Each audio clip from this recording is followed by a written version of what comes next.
राम राम. ही गोष्ट रामकृष्ण परमहंसांनी विवेकानंदांना सांगितलेली गोष्ट आहे.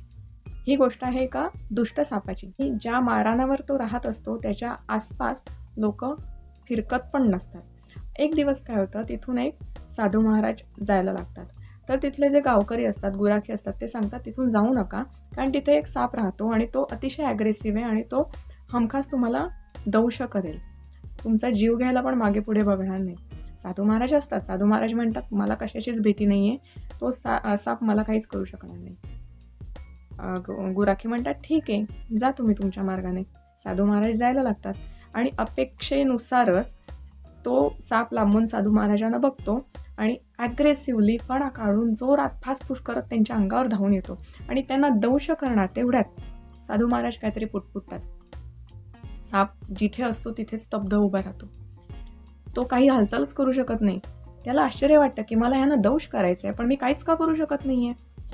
तेव्हा मग तो साधू महाराजांना शरण जातो आणि विचारतो की तुम्ही काय नेमकं केलं की ज्याच्यामुळे आज पहिल्यांदा माझ्या बाबतीत अशी गोष्ट घडली की मी दंश करता येत नाही आहे, मला करायचं असून सुद्धा. काय असं केलं तुम्ही? साधू महाराज म्हणतात की साधन आहे, मंत्राची शक्ती आहे. तर साप म्हणतो की मला पण हवी मंत्राची शक्ती. साधू महाराज म्हणाले मग त्याच्यासाठी तुला साधना करावी लागेल, त्याच्यासाठी मंत्र घ्यावा लागेल. साप म्हणतो ठीक आहे, मी मंत्र घेईन, मला द्या. साधू महाराज म्हणतात पण त्याच्यासाठी एक व्रत पाळायला लागेल. साप म्हणतो कसलं व्रत? तर म्हणे तू जे उगाचच लोकांना त्रास देतोयस ना, उगाचच लोकांचे जीव घेतोयस, ते तुला थांबवावं लागेल. अहिंसेचं व्रत. उगाच लोकांना त्रास द्यायचा नाही. साप म्हणतो ठीक आहे, चालेल, पॉवरफुल व्हायचं असेल तर मी तेही करू शकतो, तेही करेन, मला तुम्ही फक्त मंत्रदीक्षा द्या. साधू महाराज मंत्रदीक्षा देतात आणि मग तिथपासून त्याची साधना सुरू होते. आता दुसऱ्या दिवशीपासून होतं काय, हा साप कुठेतरी दगडावर बसून, कुठेतरी मारानात लोळत, कुठेतरी बिळात राहून वगैरे त्याचा तो जप चालू ठेवतो. आणि जे गावकरी असतात आसपासचे, त्यांच्या एक गोष्ट लक्षात येते की पहिल्यासारखा हा साप आता दंश करत नाही आहे किंवा ॲग्रेसिव्ह नाही आहे, म्हणजे अंगावर येत नाही आहे. त्यामुळे कुतूहलाने ते गावकरी त्याच्या जवळ जायला लागतात आणि मग त्यांच्या लक्षात येतं की हा आता काहीच करत नाही आहे, त्याच्यात काही ताकदच उरली नाही आहे. मग हळूहळू त्याला दगड मार, त्याला लाथेने उडव, त्याला काठीने मार, ह्या गोष्टी ते गावकरी करायला लागतात. कारण कुठेतरी डोक्यात त्यांच्या बदला असतो की आजपर्यंत ह्या नागाने खूप त्रास दिला आहे आणि हा बिचारा नाग तसाच ते सगळं सहन करतो. कारण शब्द दिलाय ना गुरूंना, अहिंसा, मी कोणालाही उगाचच त्रास देणार नाही. मग ते सगळं सहन करतो आणि ह्या गोष्टी एवढ्या वर टोकाला जातात की त्याच्या शरीरातली शक्ती सगळी संपून जाते ते सगळं सहन करून करून. आणि त्याची उपासमारीची वेळ येते, त्याला अन्न पण मिळेन असं होतं, शरपंजरी अवस्था होते आणि मग तो हळूहळू बिळातच राहायला लागतो. तो बाहेर येणं बंद करतो. गावकऱ्यांना वाटतं की तो मेला.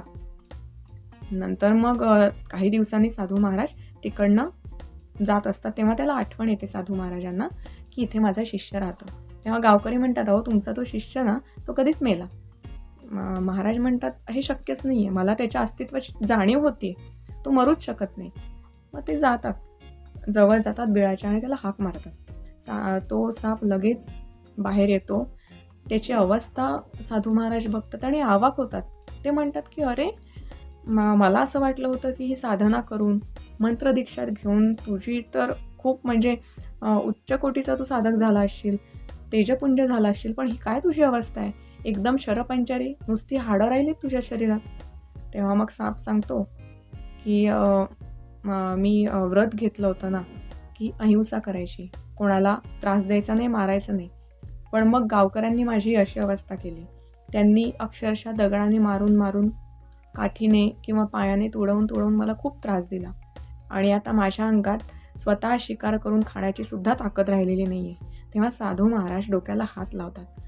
अरे म्हणतात, तुला अहिंसा सांगितली होती, पण मी शब्द काय वापरला होता, उगाच कोणाला त्रास देऊ नको. तू काय करायचास, तू सतत कोणी दिसला की लगेच त्याच्या अंगावर धावून जा आणि त्याला दंश कर, ही गोष्ट करत होतास. मी तुला सांगितलं होतं उगाच त्रास देऊ नको.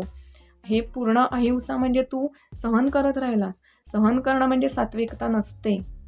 गरज असेल तेव्हा बोलता यायला पाहिजे, गरज असेल तेव्हा ॲक्शन घेता यायला पाहिजे. रामकृष्ण परमहंसांनी त्यांच्या गोष्टीतून विवेकानंदांना हीच गोष्ट समजावून सांगितली.